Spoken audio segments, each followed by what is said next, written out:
दोस्तों welcome back to my channel. आज हम डिस्कस करेंगे वो अलार्म सीएनजी कंप्रेसर मशीन के कुछ ऐसे अलार्म जो आने नहीं चाहिए। अगर आ रहा है तो उस अलार्म का परमानेंट सॉल्यूशन करना बहुत जरूरी है। उसके पहले मैं बता दूं कि आप जैसे जानते हैं कि मैं इस चैनल पे केवल सीएनजी सीजीडी से रिलेटेड चीजें अपलोड करता हूं और कुछ अपने पर्सनल एक्सपीरियंस जो है वो शेयर करता हूं। अगर आप भी एक सीटी गैस डिस्ट्रीब्यूशन लाइन में, चाहे कॉन्ट्रैक्टर में या क्लाइंट कंपनी में या फिर पीएमसी कंपनी में वर्क कर रहे हो, तो आपके लिए एक बहुत बड़ा प्लेटफॉर्म है और आगे चल के ये इतने लोगों का हेल्प करेगा जिसकी हम कल्पना नहीं कर सकते हैं। तो शेयर और सब्सक्राइब जरूर कर लेना चैनल को, ताकि अवेयरनेस लोगों का बढ़े और आप सर्च करके हमसे जुड़े रहो, ताकि इन फ्यूचर में आपका हेल्प करता रहूं। तो चलिए डिस्कस करते हैं वो अलार्म जो कंप्रेसर में आने नहीं चाहिए, चाहे वो बूस्टर कंप्रेसर है या ऑनलाइन कंप्रेसर है, जिसमें अलार्म आने नहीं चाहिए और अगर आ रहा है तो इनका परमानेंट सॉल्यूशंस करना बहुत जरूरी है। तो पहला अलार्म जो होता है वो ओवरलोड। ओवरलोड अलार्म अगर आपके एचएमआई में शो कर रहा है तो इस अलार्म को रेक्टिफाई जल्द से जल्द कर लो, क्योंकि इस पे मशीन पे कहीं ना कहीं, चाहे वो सीएनजी कंप्रेसर ऑनलाइन हो या फिर बूस्टर हो, कहीं ना कहीं हेवी लोड पड़ रही है। और ओवरलोड का सिंपल क्या रीजन हो सकता है? ओवरलोड का रीजन ये हो सकता है, अगर आप कंप्रेसर बूस्टर की बात कर लो जो मोटर ड्रिवन से चल रही है, अगर आपने मिनिमम सक्शन दे दिया और मिनिमम सक्शन दे दिया आपने, ठीक है, और ऑयल प्रेशर ज्यादा रोटेट कर रहा है, सक्शन कम है, तो उस समय ओवरलोड की अलार्म आएगी। क्यों? क्योंकि आपका कैपेसिटी क्या है 30 बार के ऊपर चलाने का, उसमें वो स्मूथ रन करेगा, समझो बात को, और आपने सक्शन बहुत कम कर दिया है, ऑयल प्रेशर ज्यादा होते जा रहा है, चल नहीं रहा है मशीन, तो उस समय ओवरलोड का अलार्म आने लगेगा।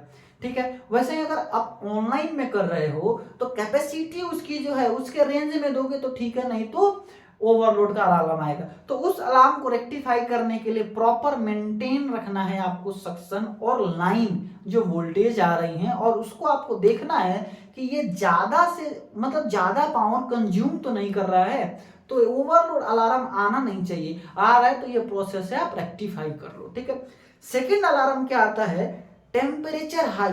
किसी भी मशीन में, चाहे वो बूस्टर हो ऑनलाइन का हो, टेम्परेचर हाई आना ही नहीं चाहिए, क्योंकि ये एक बहुत बड़ा इम्पैक्ट क्रिएट कर देगा। एक बार मेरे साइड पे हुआ था कि ये बार बार टेम्परेचर अलार्म आ रहा था और उसमें एट द एंड जब हम लोग गए तो क्या पता चला कि वहां पे जो मशीन है, अब टेम्परेचर हाई से डिस्चार्ज की टेम्परेचर हाई जा रही थी, वो ट्यूब रेड हो गई थी पूरा, यानी कि अब वहां पे घटना घटने ही वाला था कि हम वहां पे टाइमली पहुंच गए।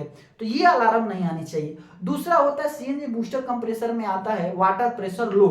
वाटर प्रेशर लो की अलार्म ही नहीं आनी चाहिए, क्योंकि आपको पता है कि कंप्रेसर में कूलिंग का जो प्रोसेस होता है वो वाटर से ही होता है, चाहे आप नॉर्मल वाटर डालो या फिर कूलेंट डालो, बट प्रेशर लो नहीं होनी चाहिए। अगर ये आ रहा है तो आप उसको मेंटेन करो और इस अलार्म को रेक्टिफिकेशन जल्द से जल्द दे दो।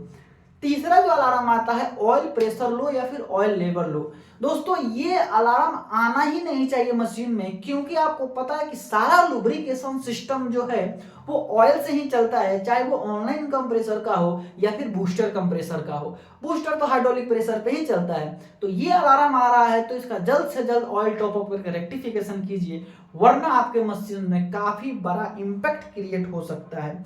तीसरा जो अलार्म आता है, तीसरा कह रहा हूं, चार तो मैंने बता दिया, पांचवा जो अलार्म आता है वो आता है लो फ्लो या फिर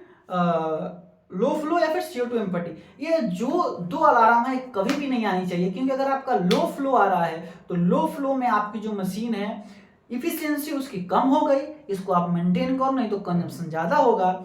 या फिर CO2 एम्पटी आ रही है तो इसमें आपके कोई भी डेंजर और फायर सिचुएशंस में आपके जो फायर है उस पर आप कंट्रोल नहीं कर पाओगे, क्योंकि आपके पास CO2 इम्पटी है। तो इन चीजों को कभी बाईपास ना करें और कभी भी इनसे खिलवाड़ ना करें। जब भी मशीन्स को रन करें तो ऐसे अलार्म आ रहे हैं तो उसकी रेक्टिफिकेशन जल्द से जल्द कर लें। इसी प्रकार की और वीडियोस देखने के लिए हमारे साथ जुड़ें और शेयर करें, ताकि आपके रिलेटेड आपके जितने भी फ्रेंड्स जो इस फील्ड में वर्क कर रहे हैं उनके लिए काफी हेल्पफुल हो।